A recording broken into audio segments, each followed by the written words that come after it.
जब किसी बेटी का, किसी पुत्री का, किसी लड़की का विवाह होता है तो उसके लिए जीवन में ये बहुत बड़ा बदलाव होता है।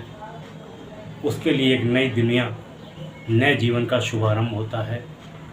उसके अपने प्रियजन, माता पिता, भाई बहन, पास पड़ोसी, रिश्तेदार, सबसे मोह कम होने लगता है और सबसे रिश्ता भी अलग होने लगता है।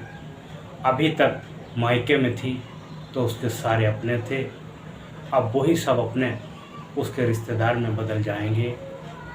उसके नए घर में उसका जब प्रवेश होने लगता है तो उसके लिए उसका नया पति भी होता है, नई सास भी होती है, नए ससुर भी होते हैं, नई ननद भी होती है, देवरानी और जिठानी भी होती है।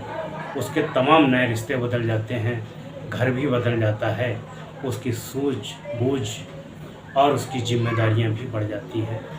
इसलिए जो बेटी से बहू बनती है, किसी की पत्नी बनती है, वो अपने मायके का मोह छोड़ करके पूरा अपना दिमाग, पूरी अपनी सामर्थ्य अपने ससुराल को विकसित करने में, ससुराल को सजाने में, ससुराल के घर के लोगों को विशेष ध्यान देने में, सास ससुर की सेवा करना, छोटी बड़ी भौजाई की सेवा करना, देवरानी जिठानी की सेवा करना, पति और देवर की सेवा करना, जेठ की सेवा करना, ननद की सेवा करना, यह उसका बहुत बड़ा दायित्व बन जाता है।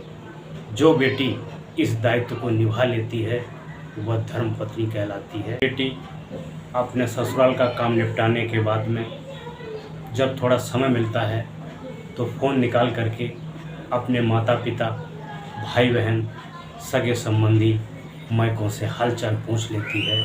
ज़रूरत पड़ने पर महीने 2 महीने में उनके यहाँ रात 2 रात रुकने जाती है और सबको देखती है, मन गदगद हो जाता है और पुनः वापस आ जाती है।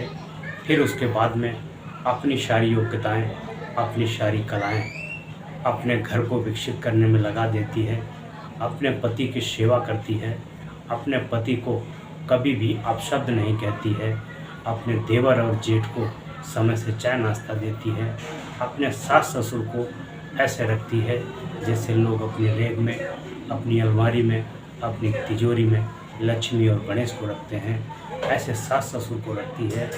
नित्य सुबह उठ करके साफ सफाई, स्वच्छता का कार्य करती है, घर में इष्ट देव की पूजा करती है, इष्ट देव को याद किया जाता है और भोजन और नाश्ता बना के सबसे पहले अपने सास ससुर को भोग लगाती है। उसके बाद में घर के छोटे छोटे बच्चों को, जिसमें ग्वाला के दर्शन करती है, उनको भोग लगाती है। उनको भोग लगाने के बाद में अपने पति, जेठ और देवर को खाना खिलाती है। उसके बाद में बचा हुआ भोजन लास्ट में स्वयं भोजन करती है, तो वो भोजन नहीं, घर का प्रसाद बन जाता है और वो प्रसाद खा करके धन्य हो जाती है।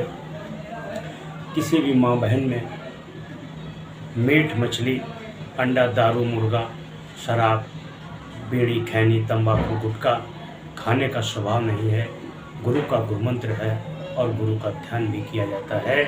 वो स्त्री कोई साधारण स्त्री नहीं है, वो स्त्री के भेष में नारायणी छुपी हुई है जो तुम्हारे घर को स्वर्ग बना देगी, तुम्हारे घर को स्वर्ग बना देगी। यदि किसी के घर में ऐसी नारायणी आती है तो सबको उसका भी सम्मान करना चाहिए, उसका भी मान करना चाहिए, ताकि उसका मन प्रसन्नता से गदगद रहे और घर के कार्यों को दौड़ दौड़ कर करे, घर को बहुत ऊंचाइयों तक ले जाए और घर का नाम रोशन करे।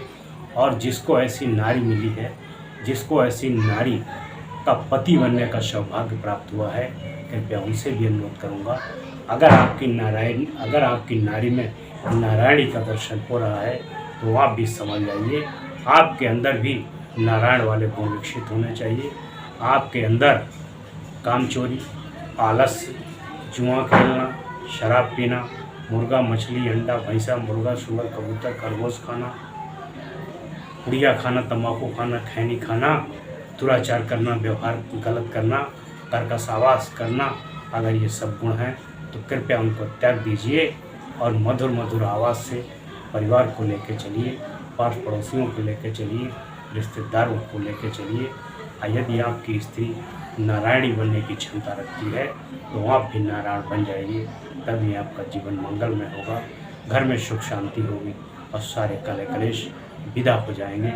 गांव में, शहर में, पड़ोस में आपकी चर्चाओं के आपकी तारीफ की गूंजें उठेंगी। जब आपकी प्रसन्नता की, आपकी तारीफ की गूंजें उठेंगी तो आपके माता पिता जीते जी स्वर्ग की अनुभूति करेंगे और वे धन्य हो जाएंगे कि धन्य है मेरे बच्चे, जिनकी वजह से आज मैं जाना जाता हूँ और उन्होंने मेरे कुल का नाम रोशन किया, मेरे गुरु का नाम रोशन किया, मेरे धर्म का नाम रोशन किया।